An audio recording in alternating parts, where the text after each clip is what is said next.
এখানে একটা traffic sergeant একটা বাইক আটকাইছিল, কিন্তু উনি অনেক খারাপ ব্যবহার করতেছেন পুলিশটার সাথে, এবং সাথে সহকারী ট্রাফিক ছিল, ওনার কলার ধরে টানাটানি করতেছে, অনেক ক্ষমতা দেখাইতেছে। হ্যাঁ, তো আসলে যেটা অন্যায় তো অন্যায়। দেখেন অনেক লোকজন ভিড় হয়ে গেছে এখানে এই লোকটার জন্য।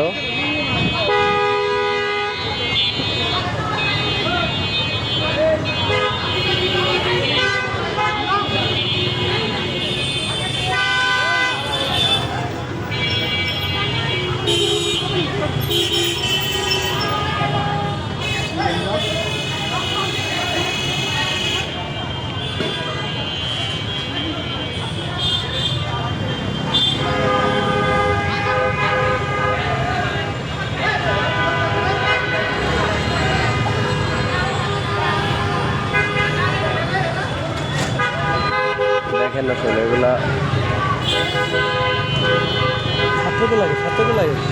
হ্যাঁ, এখানে একটা ট্রাফিক মানে গাড়ি আটকাইছে, রোড এলাকা ধাক্কাধাক্কি করতেছে, হেলমেট নাই, এবার রং সাইডে যাইতেছিল।